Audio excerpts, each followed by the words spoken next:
tremendous looking trophy. Hello, welcome to Platinum Explosion, #1 PlayStation podcast in the Oceanias. My name's Dylan Blight, and joining me live from twitch.tv/Explosion Network, it's Ashley Hobley. Hey Dylan, excited to be here for episode 200!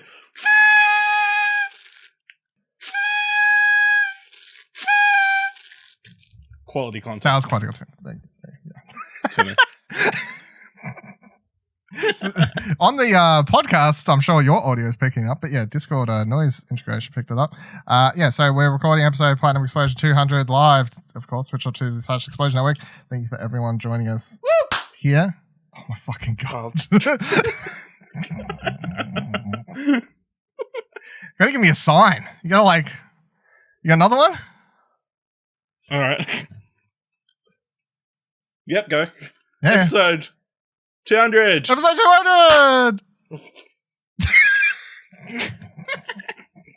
Wow, these ones, they're really lit up. Yeah, that's more explosion than AEW had today, so that was pretty good. Yeah, good reference there for you wrestling fans. I don't have any explosive. I got a drink though.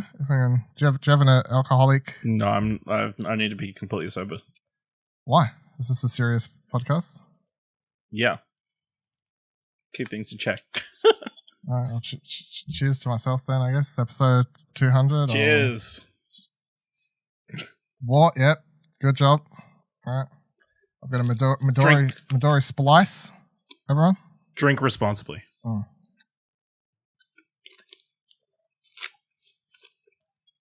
Good shit. Good job. Look, good content. This is why these always work. Water Hobley, really. It's disgusting. Yeah. Come back on the podcast. Everyone else screams. I'm sure Kieran would be drinking. It's 200 episodes. So let's get into it. First and foremost, in the pre-show, which if I have, I'll put it out here now, Ash, because sometimes I feel if I say things, I'm more likely to do them because I've kind of said it, right? I'm hoping because you don't want to be made a fool of on the internet. Yeah, I don't want to be made a fool of. So I'm hoping between the end of this show and before I take my week of leave tomorrow, I have to edit this, upload it for Wednesday, right? I'm hoping to also cut out a little 30-second montage from the stream I just did and insert it right about now. Oh my god, they're all broken on me. My whole zipline system, which was my goddamn plan. Dude, there's no PTs here. Oh my god, I fucked up. I thought I was nowhere near them. Oh, we're good. Yoink. Alright. We're halfway, I think. Is that one fucking huge or is that just me? I think I'm good. Wait, I'm not good. I bet you all the trophies are just going to pop. No? No? Ash the other day said, what if the trophy doesn't pop? What if the trophy doesn't pop, he says. I have them all, right? Like, part 3, part 2. Oh, I don't have part 1. All right, everyone. We're back in action. It's ready. Someone's planted a sign right on it. This is it, everyone. One memory chip. Your boy! I did earn my 200th platinum right before episode 200. Yeah, thank you, everyone. Claps. Thank you very much. I applaud myself, pat myself on the back. I feel like I did quite a good job there. So 200 platinums for episode 200. Yeah, I did because it's right there on my profile. Shush. 30 minutes, he said. Quite an achievement, personally, I felt. So Michael did send in some questions ahead of this episode in our Discord, which you can join at explosionnetwork.com/Discord. And the one pertaining to Death Stranding was, after getting the platinum in Death Stranding, do you think that you will hold your wallet when Kojima announces his next game? And in your own opinion, do you think that Death Stranding has earned Kojima new fans who might not have explored his previous works? So I guess two parts. Firstly, would I hold my wallet? Yes. Death Stranding is top 5, top 10. I've never actually done my top favorite games list before, so I'm not 100% sure. But Death Stranding is easily one of my favorite games of all time, so I will be handing Kojima any and all money that he wants from me whatever he makes next. And then I guess that pertains to the second part of the question of like, did it bring in new fans? I would say I'm kind of a new fan. Like I never really got into the Metal Gear Solid games. I never finished Metal Gear Solid 1. Never finished Metal Gear Solid 2.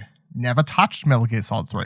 I finished Metal Gear Solid 4 and I finished Metal Gear Solid 5. Now I think 5, and I think all of that, if you take into account how much of all the other Metal Gears I've played, it kind of helps you explain why Metal Gear Solid 5 The Phantom Pain is my favorite Metal Gear, because I don't really care for the rest of the franchise, to be honest, and that one had the best gameplay. So I'm a big fan of Phantom Pain. I think that game's fantastic. But again, I still wasn't like, oh, I love Metal Gear, so Kojima's my favorite person in the world or whatever.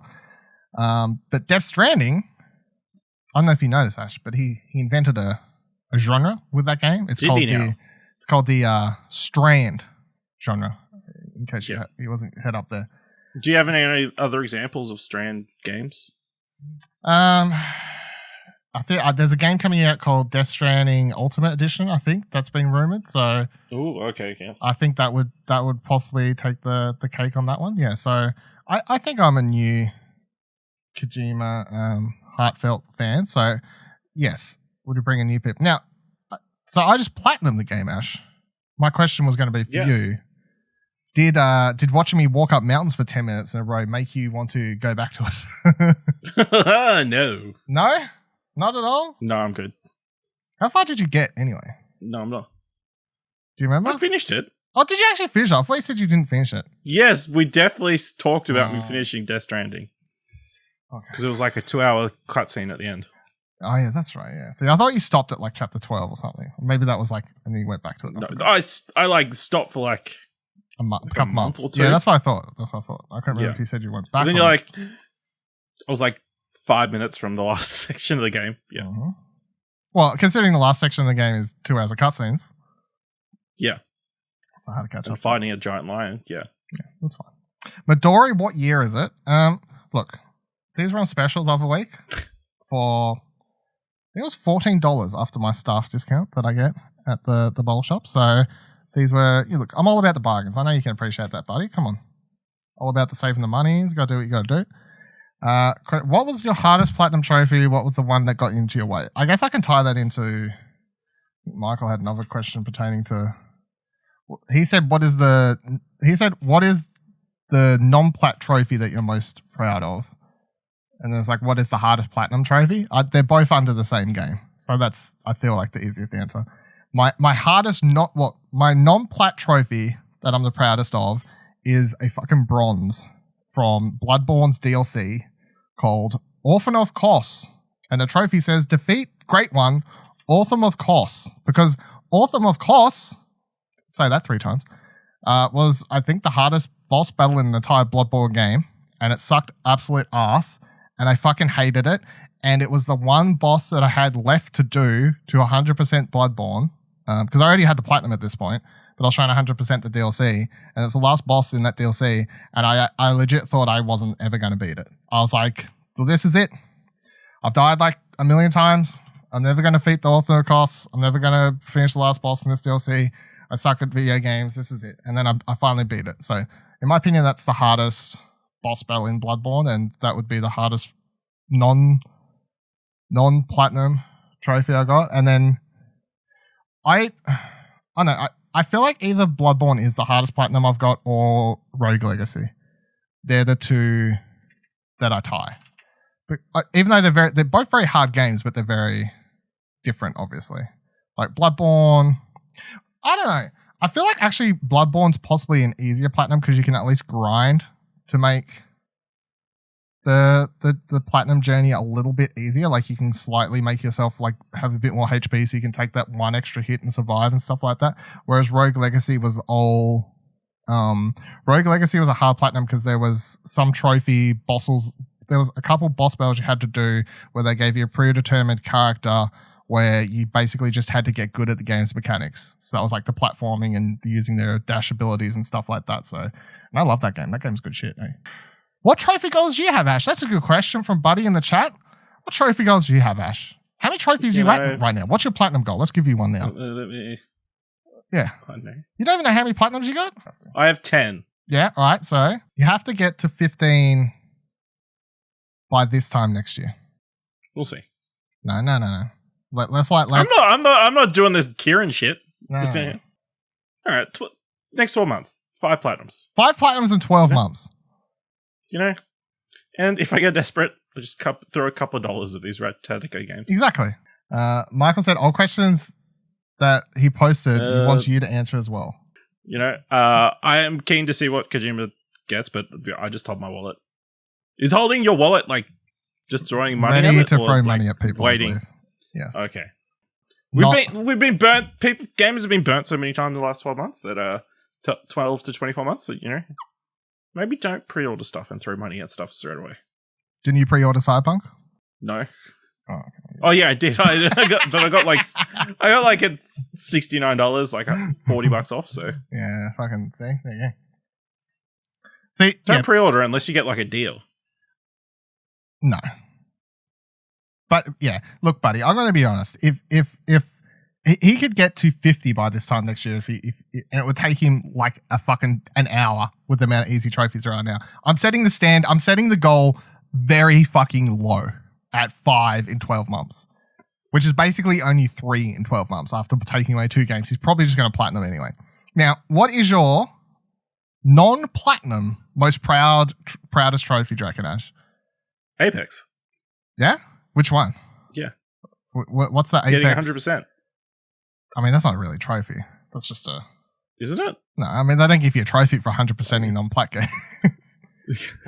What's the hardest trophy in Apex? It would be... Wins with everybody, I guess. Yeah. What was it? 5 kills of everyone or something like that? I can't remember.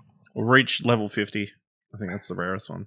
Is it really? No, 5,000 damage with 8 different legends. Yeah, that's it. That'll be the hardest one. Actually, win a game with 8 different legends. That's the hardest. Just. Just. Oh, no. Like, rarity is 0.08% difference. Hmm. So. Go with that one. Lock it in. All right. Let's move on. Next question he had. Was it? Oh, no, I'll tell you. My hardest platinum, of course, Fallout Shelter. It actually probably is. How many hours do you reckon it took? So many. I know. All right, let's get into some news here, and then we'll come back to some questions because there's another one I can tie in Michael's VR questions to this. So, last week, kind of 2 PlayStation questions, I guess. But last week, PlayStation did this whole... It was like Will's playing game. It was like at 1 o'clock in the morning or something like that. They're like, we're going to announce a new PSVR game every half an hour or whatever it was. Yeah, it was like last Wednesday after we were streaming something. Yeah. And it was after Plight was like already locked in and out or whatever it was. Yeah. Which was kind of annoying, obviously. But I just want to say, we'll go over all the games in a second and then I'll give my opinions on this stuff going forward. Because we was complaining last episode, well, I definitely was complaining that PSVR has no games coming up. It has no games. It has really not been supported since the release of Iron Man. Now, we've had a couple people, at least in the comment sections of the YouTube videos, go, but Hitman VR, but Vader Immortal, but there's something else. Like, they were all, as far as I'm concerned, Squadrons. Star Wars Squadrons. In my opinion, none of those count, simply because that is not PlayStation supporting their own product. Full stop. Like, if your counter argument to, if I'm saying PlayStation did not support the PSVR and PlayStation has not been supported the PlayStation VR properly, if your counter argument to that is, but what about Star Wars Squadrons? That's not PlayStation. That's not like a PlayStation published game. It's not a PlayStation project.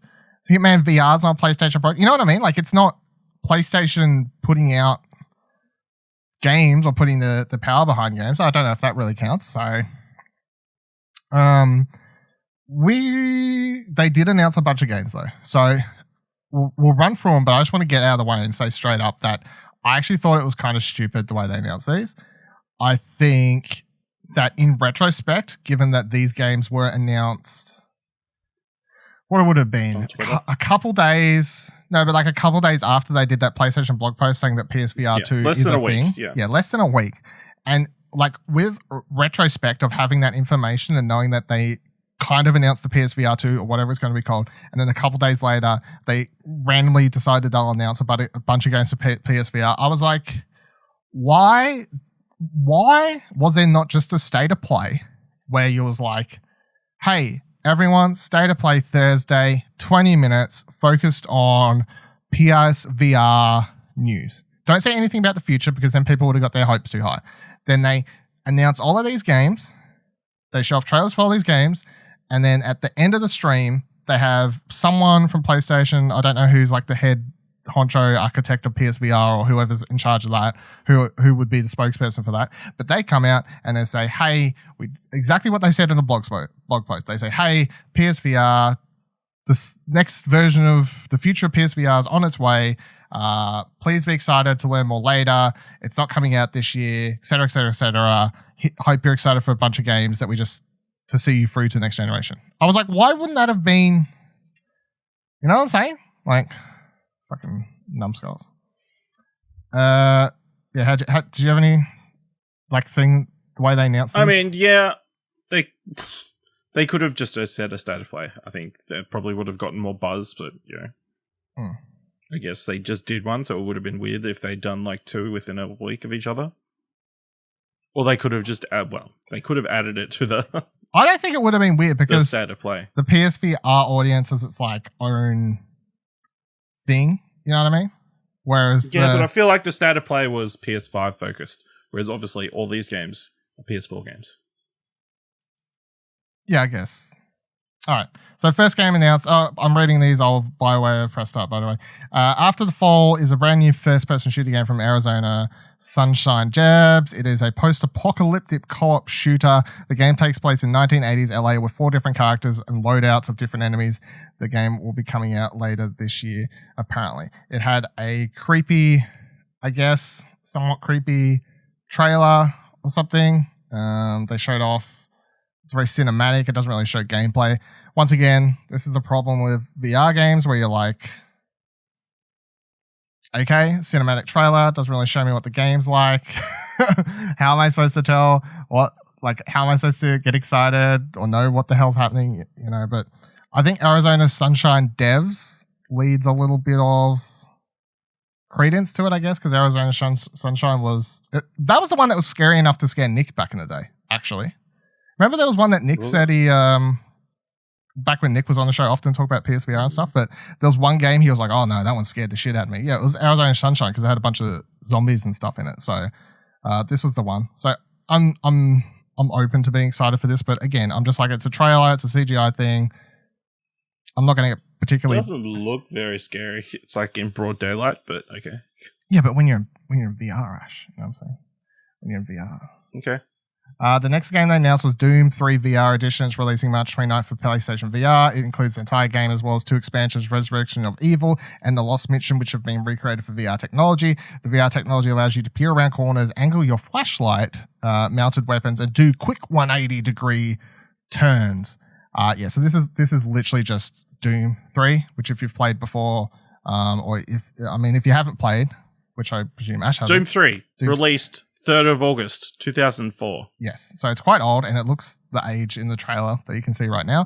And also, it's Doom 3 is the scary one, Ash. It's the one where they're like, we're not making a Doom shooty game. We're making a Doom spooky shooty scary game. I don't care for this personally. I do not either, coincidentally. I'm unsurprised. Yeah, it's literally just Doom 3 VR. I'm like, that's not really particularly exciting. Sure. That's actually less exciting than Doom. What was it called? Doom Big Fucking Doom Virtual VR game or whatever. Because that was original. That wasn't a port of Doom like 2016. That was a Doom VFR, yeah. Yeah, it was like, here's its own Doom game in VR. Apparently it was okay. I never actually played it. Apparently it was okay, but at least it was its own thing. I don't know. Next game, I Expect You to Die 2, The Spy and the Liar. It's been 4 years since the original game, and now this one's coming out. So this is I remember the first one we got received well, but it's another one of those, what do you call it? Like, they're like a lot of popular VR games where you're kind of just stuck behind a desk and you just fuck around with things. Those types of games, like those very specific what was the job one? Job Simulator, right? There's all those Job other ones. Simulator, Yeah, it's like all these ones where you're very close and you're just messing with buttons and fucking around. Like, it looks like it's fun, but I'm personally at the stage where I'm kind of sick of these very specific looking, not much to them. You're just sitting behind a shelf pressing buttons games, but cool. And then I think the next one, a couple ones are kind of exciting. So the next one was Fracked, which is Pressed Out writes, it looks like it's inspired by Mirror's Agents coming later this year. You will see you traversing areas both on foot and whilst driving. I don't know how much of this trailer is actually game representative footage. I mean, it looks like it is, but then it kind of looks too good to be true. Looks like it would make you sick to a degree. You're like climbing up big things in the trailer here. You're like skiing down massive sledge scopes and whatever else. And there's a bunch of shooting and action happening in it and whatever else, which is interesting considering it says from the developer of Phantom COVID Ops. And that was the raft one, right? And the thing with the raft one was it was kind of just on rails. Like, I know you rode your boat gently down the stream, but Kayak. but you didn't have much freedom in what you did outside of that. Like, it was kind of there's only so much river. That's true. So, but that one looks pretty cool if it lives up to what it looks like. Like, it looks like a pretty action heavy game, and I mean, to a degree, like, we haven't had since Blood and Truth, we haven't had a sort of action focused game like that, really, on any of the VR platforms, really. Like, that's been a while, at least that I'm aware of. Maybe there's some Steam VR exclusive ones I've missed that I haven't paid too much attention to, but that one looks pretty good. Next game, Song of the Smoke. Will test your survival skills. So Song of the Smoke is about survival. You'll be crafting weapons, hunting animals, and setting up camp in order to survive and make it through the night. It's coming to PlayStation VR later this year. It looks very terrifying. Part of the trailer shows off being chased by a massive angry lion, which has got to be terrifying in VR. So this looks, both terrifying and pretty cool at the same time. I don't know if I want to hunt. See, I can hunt these dinosaur things, right? I won't feel particularly bad. But you won't feel bad. But if I've got to kill some more cutie looking animals, you know what I'm saying, Ash? I feel bad because it's in VR. Well, they're shooting a zebra currently in this trailer I'm watching. Is that gonna make me feel like shit? Am I gonna feel bad all of a sudden? Am I want to continue playing this game? Would the VR be too much? So you're fine with shooting people in these games, but a zebra, it's a step too far. The people probably deserve it. You know, people, zebras. Yes, that's exactly what I'm saying. That's the scale going forward. That's exactly what I'm saying. And the last game was Zenith VR. Zenith is a colorful open world which takes place in the futuristic city of Zenith. It has a deep combat system that involves throwing, blocking, and dodging. You'll also come across other players in the world too. It releases later this year. So this is some sort of like MMO, JRPG, or something like that. Some combination of these things. It kind of looks like it'll either be very janky or very cool. I'm undecided. It could be somewhere in the middle of all these things. Probably. I don't really know. I got to be honest, MMO type things in VR actually kind of turns me off. It's not really what I'm in VR for, even though that's exactly what everyone wants. You know, you look at Ready Player One and everything. Everyone's like, I want a VR MMO. I'm like, no, I want like single player experiences or like fucking Fireteam Zero. I don't want to be walking around. How are you? That's why I haven't played that. Isn't Fireteam Zero I said that. I don't want like MMO type shit. I don't want to be like, I don't want to, you don't want random people showing up. I want to shoot people. I don't want to be, look at this. What are people doing here? Playing fucking catch. Back to shooting people. Yeah, I just need to shoot some motherfuckers. You know what I'm saying? I need to shoot people. I don't know what's going on in this game. It looks like gibberish. Kieran in the chat says Zebra's probably deserved it though. Like, can they just decide if they're black with white stripes or white with black stripes? I think their parents decide at birth, to be honest, and then they're born blank, and then the parents decide where to put the stripes. You know? Okay, so I had a quick look. There's been a long but popular belief that zebras were white animals with black stripes, but scientifically it turns out to be the opposite. According to the principles of embryology, the real original color of zebras is black. The white color is actually the stripe around the main black background of their body. I'm surprised you had that so fast. Like, I swear I only just saw him write that in the chat, but You fucking on it, eh? Well, I was interested. Oh, you was interested, yeah. Okay, welcome to Animal Corner, learning something, everyone. This is Animal Week here at the Explosion Network. Might as well be. What out of that stood out to you, if anything, that you would maybe not run out to play, but you're at least intrigued to see, like, if it's better, and you'll maybe pick it up. Anything? Like Fract looks interesting. Mm-hmm. I Expect You to Die looks like it would be a fun like hour or two. Yeah.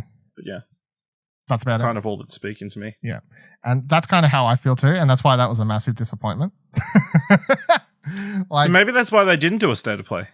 I mean, yeah, I guess, but at the same time, I just like if that's all you got, come on, fucking. That's what I'm saying. Like when they announced this and they were like, we're announcing the games. I'm like, okay, cool. I take back my statement. They are going to support PSVR through to the end of its life. But looking at that, I'm like, okay, like there's 2 games that look like they could actually be legit interesting. And the rest of them are like, maybe I'll play them. Maybe I won't even fucking remember what they are by the time they come out, you know? So I don't really know. So let's tie this into Michael's question out here. Do you think that PSVR 2 will have a larger install base than the first one? Now, I'll throw it to you, Ash, with 2 little dot points attached onto it. Let's say the PSVR 1 did okay by the numbers we've seen. Didn't do gangbusters, that's for sure. It's done okay. It hasn't done as terrible as some people thought VR certainly would do. And let's also just agree upon the fact that PlayStation really hasn't fucking supported this thing for its end of its life cycle. And maybe that turned a bunch of people off who had PSVRs and have invested in Oculuses at this point or some other form of VR. Like, let's not forget that me and Nick from Explosion Network, Nicholas Pryor, we both started with PSVRs as our first VR headsets, and he transitioned all the way to PC VR now. He doesn't even own a PSVR, and I have brought I've brought 2 Oculus headsets in the time since the PSVR released. Now, I will buy a PSVR 2 simply because I do a PlayStation podcast, but if I didn't, you know what I mean? Like, would I? Probably not. Maybe so, not. Yeah. How do you think, given what we know and given the history of PlayStation, how do you feel about PSVR 2? Cautiously optimistic. I feel like obviously they've got the new controllers. They got promising just one wire, no box. Which I feel was a turn off for a lot of. It's a hard hump for people to get over to get into PSVR. It very much depends on what titles they've got launching. And they've got, assuming it's something more powerful. Obviously, they've got Insomniac Games who have a history of VR games recently. To bounce some ideas off. Who knows? But yeah, I'm cautiously optimistic. Again, it also depends on price. I feel like it's going to be a major factor as well. Just fill time for a second. Hey guys, how about this weather? All right, so we're all here celebrating episode 200 of Explosion, Platinum Explosion. Wow, thank God you came back. Yes, I have. Yes, I have the VR. Yes, I have the VR dongle, Kieran. This is it. This is what it looks like. As you can see, it's still inside of its plastic wrapper because I haven't fucking used it. But it exists. It's a real thing. You can see it right here. This is what it looks like. Thank you, everyone. Kevin Coop says, one wire is still issue, to be honest. I can't see how it's possible that they can do it without a wire. I mean, the Quest only is wireless because all the hardware is inside the Quest. Inside the headset. All the processing power. And if all the processing power is meant to be in the PlayStation, I don't know how you get it to the headset without any wires. Well, if that was possible, we wouldn't have HDMI cables at this point. I will say, as someone who's had a Quest 1, who now has a Quest 2, so obviously I have a lot of experience with wireless VR gaming, I'm going to say that one cord doesn't really matter with someone who has a lot of experience. Because I feel like, and I know we talked about this last week, but I do feel like if one cord is long enough, like if it plugs into USB-C at the front of the console, like I'm presuming, and then if it's long enough that you have a lot of slack or whatever when you're standing it, you won't really notice it, to be honest. I highly doubt you'll notice it. Like, because I've never had that I've never really noticed it when I've played it on my PC. So when I've plugged my PC with the one USB-C cord from my PC to my Quest so I could play PC VR, that one cord hasn't really made much of a difference, to be honest. It's when you start getting more than one, or like a heavy cord, or cords with the controllers as well. Like, I'm not worried about one cord personally. And yeah, I guess that the main thing is that, as Ash said, Quest, all the technology is in the headset.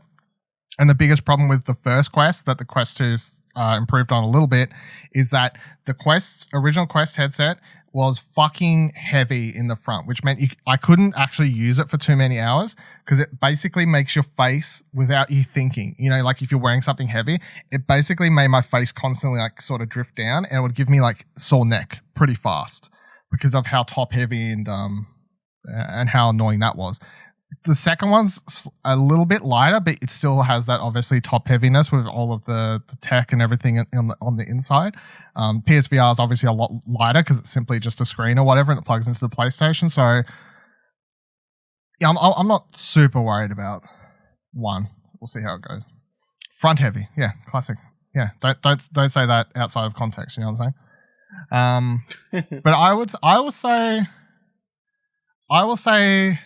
The PSVR 2, whatever it's called, could have a larger install base than the first one, solely depending on price. I honestly feel like if they can market it as one cable cheaper than the Quest, then you could get a lot of people down for that. If it's the same price as the Quest 2, it's going to be a hard pitch to people who have the option to buy a Quest 2. If it's more expensive, the games better be godlike. Good. You know what? Like, if it's more expensive than the Quest, it better be fucking godlike. And the controller must be freaking awesome. Yeah. Well, I'm not like a slightly better version of the Move controller. No, I at this stage, I'm expecting the controllers to be the sell point, not the headset. I expect the headset to be like bare minimum to go up against a Quest 2. Like it's roughly the same screen and whatever else. I think the reason everyone will get excited is because they're like, and the controllers have haptic feedback and all the fancy DualSense features, and they're in the controller, and this is some next level shit. Because the only other controllers, like, you know, because I love the Quest 2 controllers just because they're nice and whatever.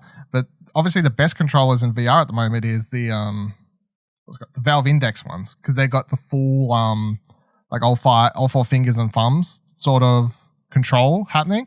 So obviously that's the coolest controller, but the Valve Index costs, I don't know, like over fucking like $2,000 probably or something by the time you buy it in Australian, and then you got to have a good enough PC to be able to run it. Like the idea of playing Half-Life Alyx the way it was meant to be played in a Valve Index was, it would cost you like $5,000. Let's yeah.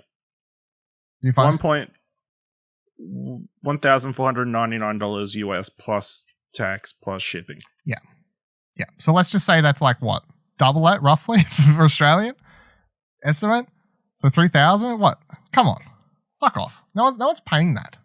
That's disgusting. So yeah, the PS... No, it's saying $1,956 according to eBay. So just over 2,000 probably by the time you pay postage. Plus postage. Yeah, it's $2,000. So and then you got to have like a $2,000 PC. So it's like $4,000 to run that shit properly. So yeah, the one selling point PSVR 2 can have is it can be cheaper.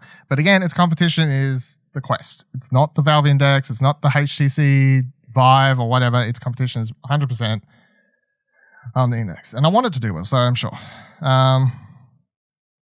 Kevy keeps it. I'm sure you guys said it, but the games need to be advertised way better. 100%. I think we've talked about, at least last episode, I feel like they did a good job at the start. I feel like when they announced it and they said, Shuhei Yoshida said, we're going to support PSVR like it's another PlayStation system, not like it's a additional controller. They said that they were going to support it like it's a brand new system. And I feel like when they launched it, they did that. They promoted it quite well at launch. I got really excited for the next like 6 months, maybe pushing it to 12. there was at least games coming out semi-regularly. They were talking about it semi-regularly. And then after that point, just fucking died, more or less. Like, there was a point there after the initial excitement, and you could probably, like, track it throughout this podcast, because, like, there was a degree, like, where me and Nick were talking about games coming to it, like, semi-regularly when that was announced or coming out. You know, like, we got to that point where Firewall Zero came out. I'm like, yeah, pick up the aim controller, loving that, blah, blah, blah, blah.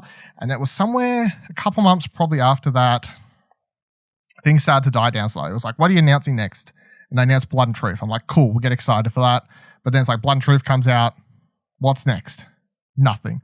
Like, oh, Iron Man's coming. Iron Man came out. What's next? Nothing. We've been dead in the water since Iron Man. So, yeah, I definitely still think they shut the bed. Absolutely horrible with this thing, which is super disappointing. Right, let's talk about this, even though we talked about it off air. And I feel like Ash's answer to this was actually the correct one. So Kotaku writes, Sony imagines a future where banana is a video game controller. And they write, gamers love making weird shit into controllers, including but not limited to pomegranates, lightsabers, bananas, and bread. Apparently Sony wants to get in on the action, according to a patent recently serviced by GamesIndustry.Biz that details a method for turning household objects into controllers.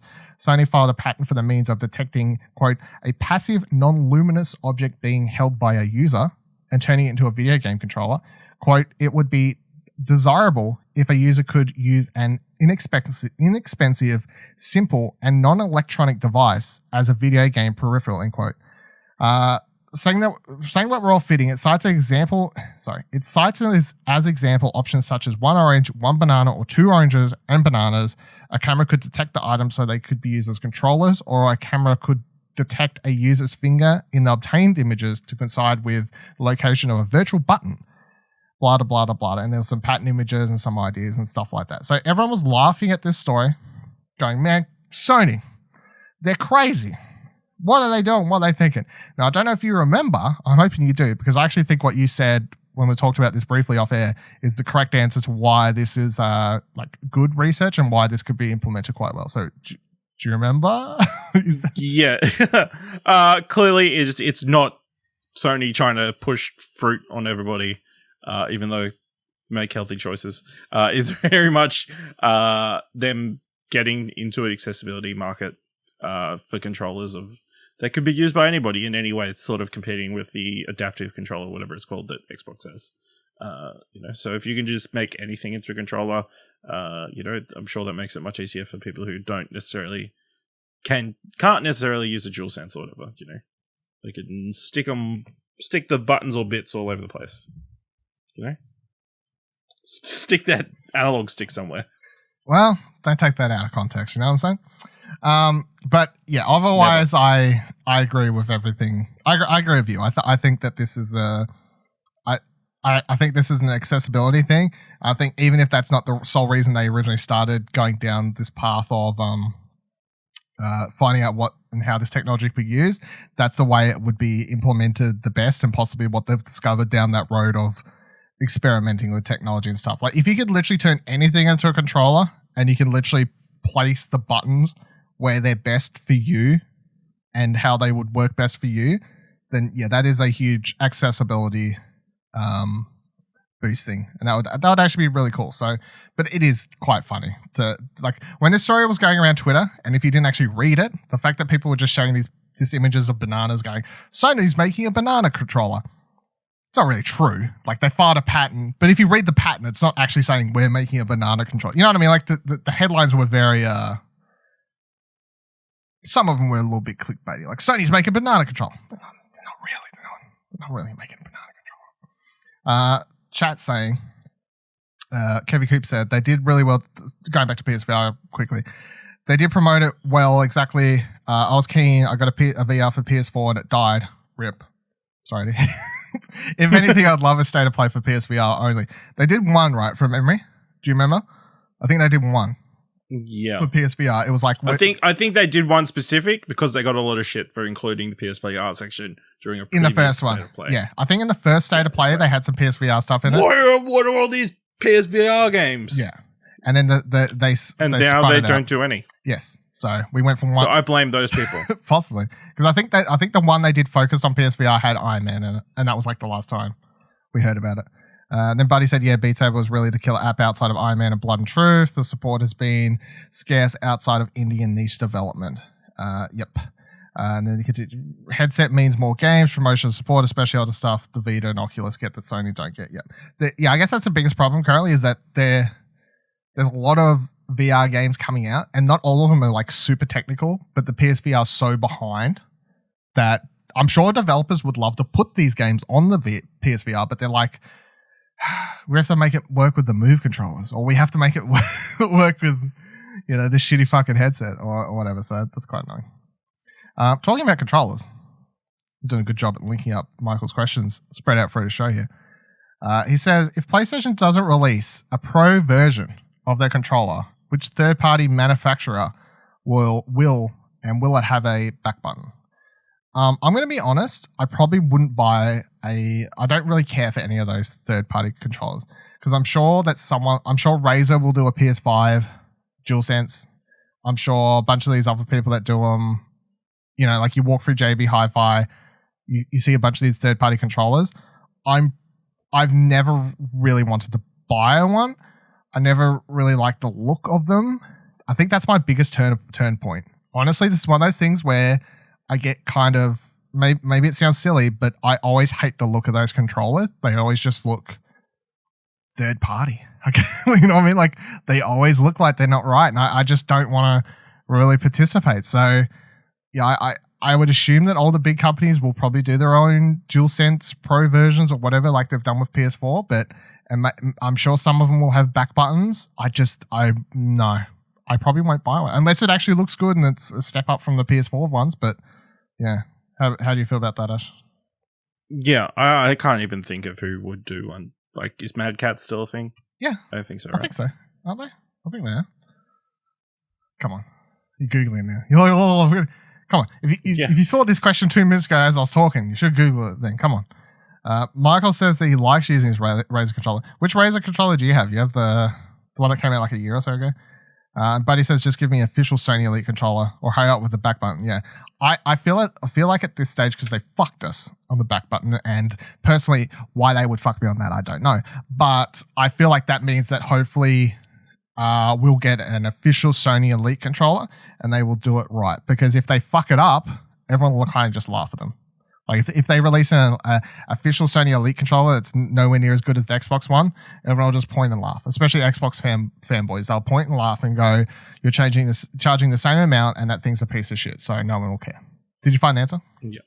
So Mad Cats went bankrupt in 2017, but then they came back, much like Telltale, in January 2018. What a story!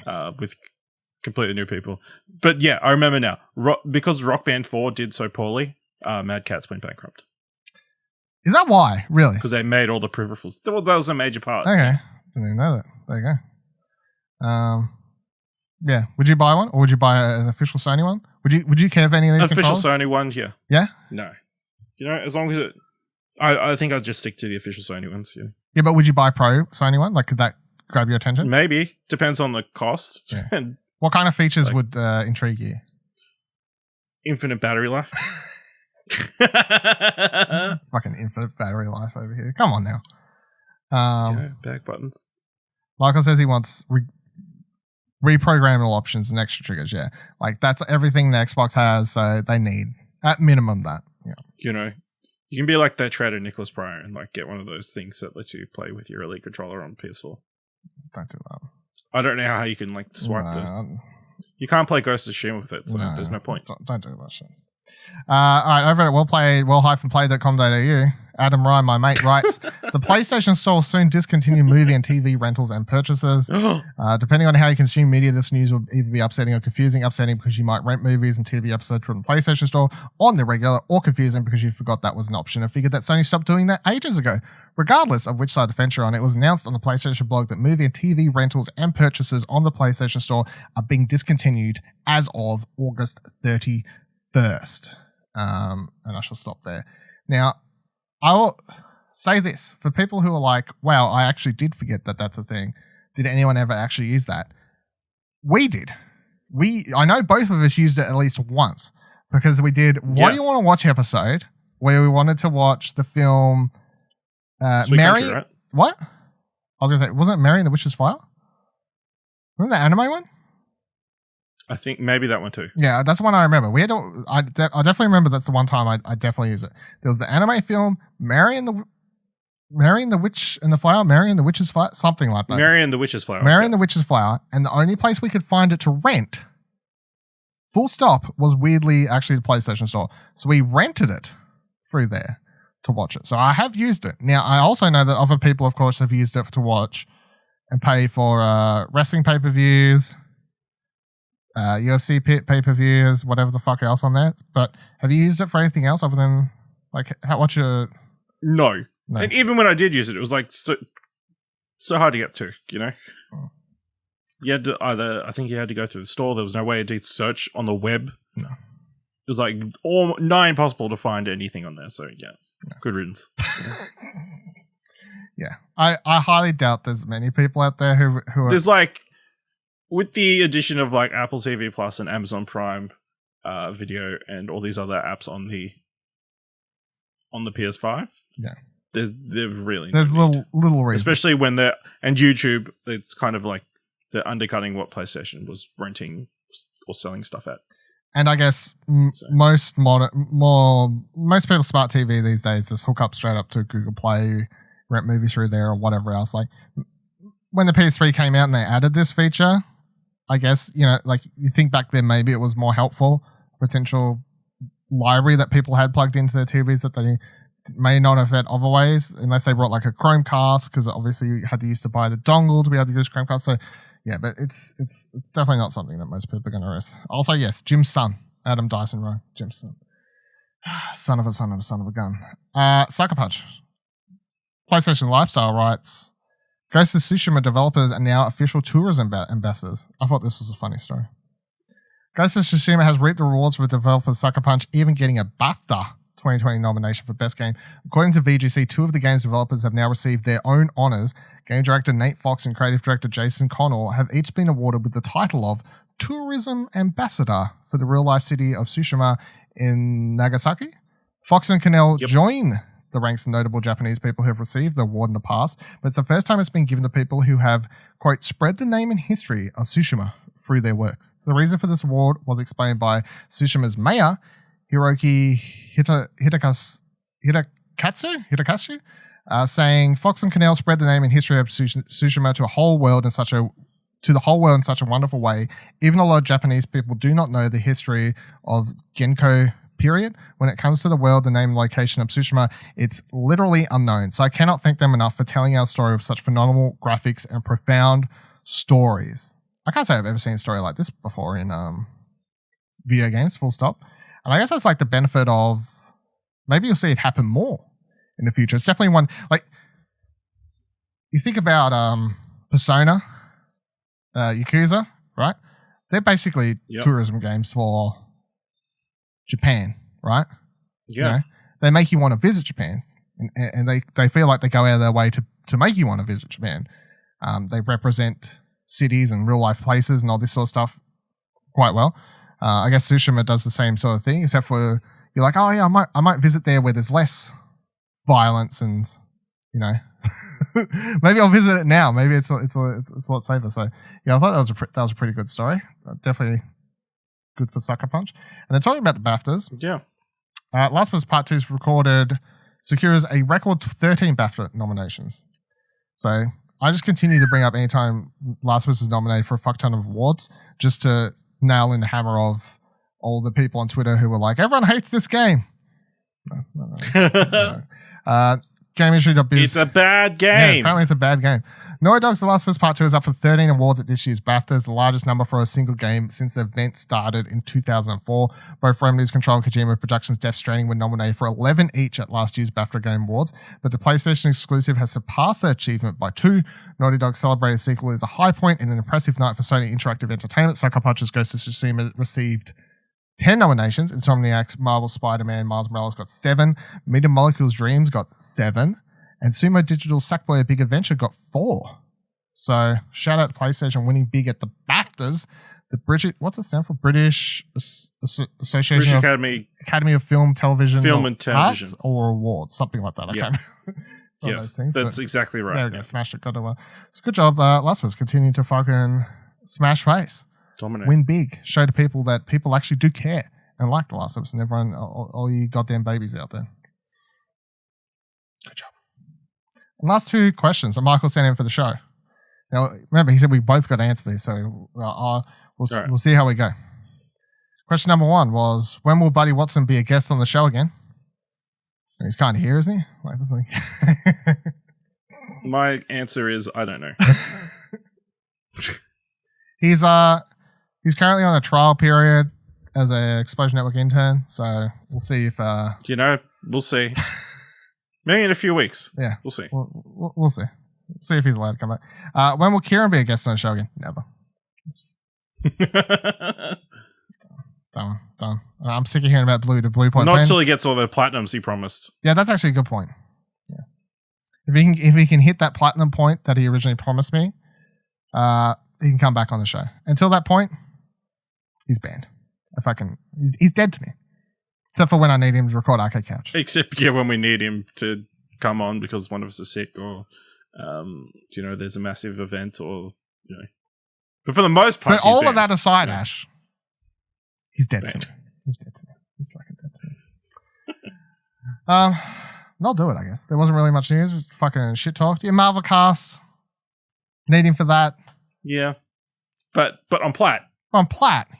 Dead. Dead to me. Yeah. Just like he tried to make you. Yeah. Maybe he was trying to kill me at one stage.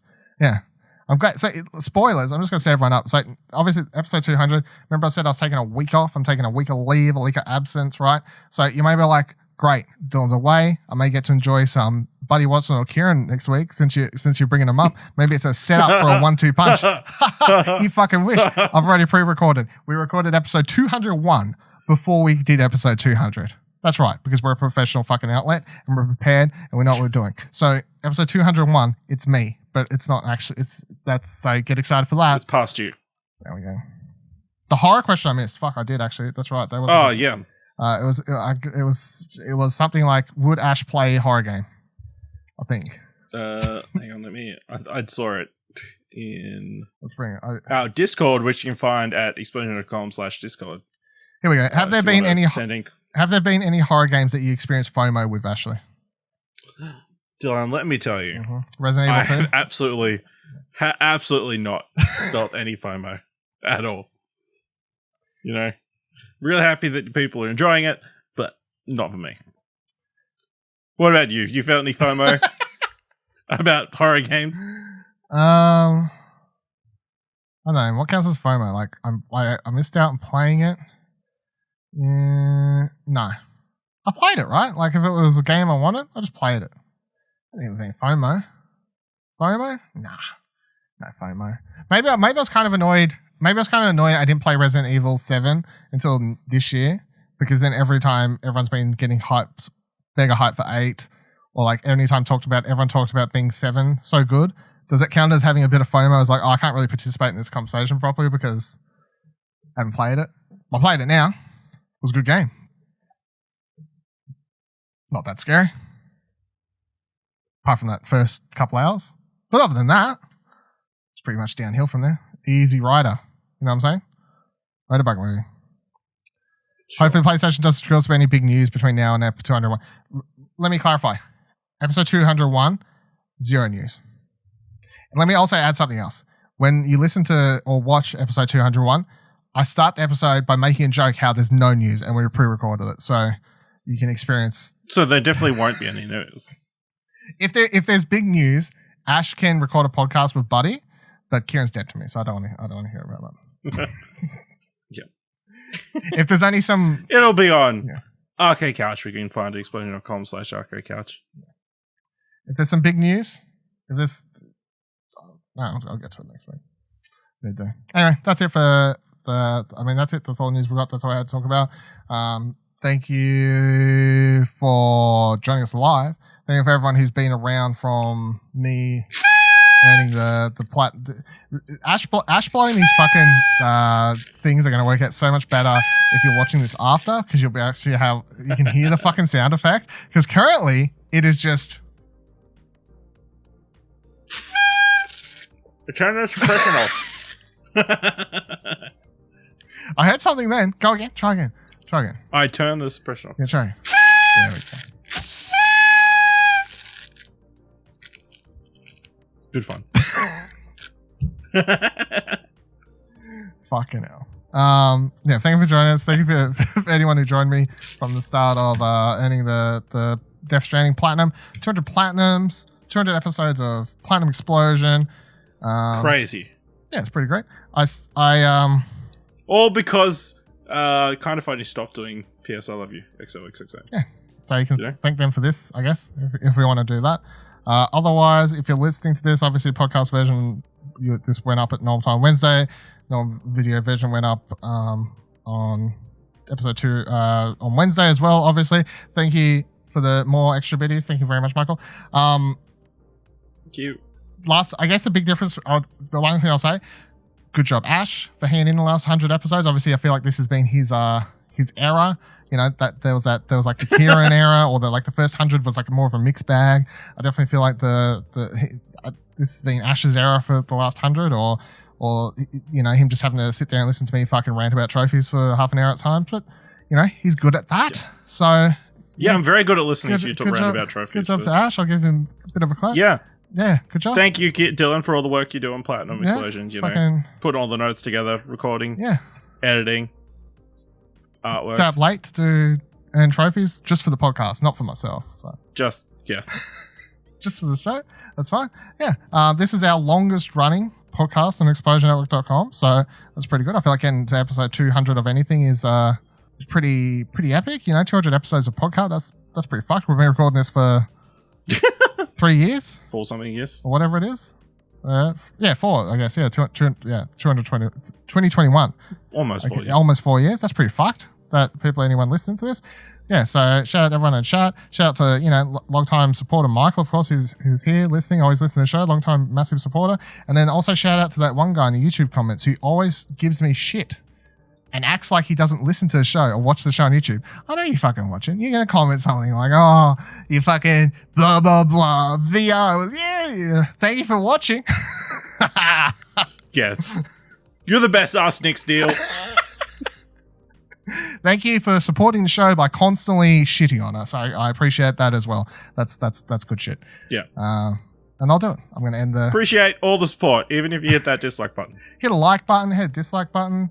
If you want to give the video a like, hit that bell, subscribe, leave a podcast review on iTunes if that's if you're listening.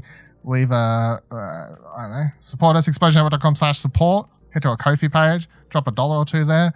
If you want to drop, come to drop 200. Twitch.com/TV. Yeah, Twitch.tv. Twitch.tv/Explosion Network. Yeah, stay tuned to that for future streams.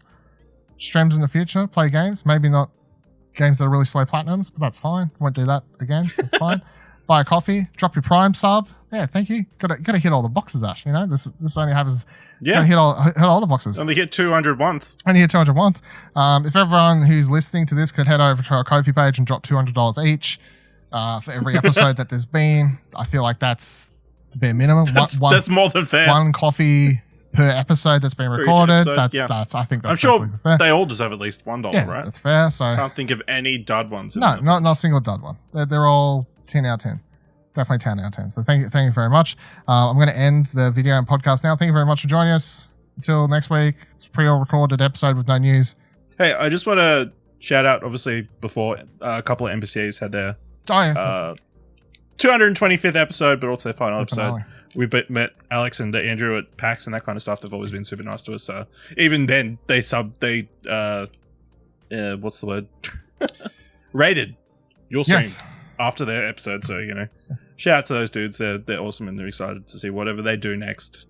Yeah, you know, whether it's spending more time at home with their families and that kind of stuff, or you know, more exciting projects that they're working on, or whatever. Every trophy counts. Don't forget that, and I know they're all count because I got 200 platinums, motherfuckers. That's right. Boy. There we go.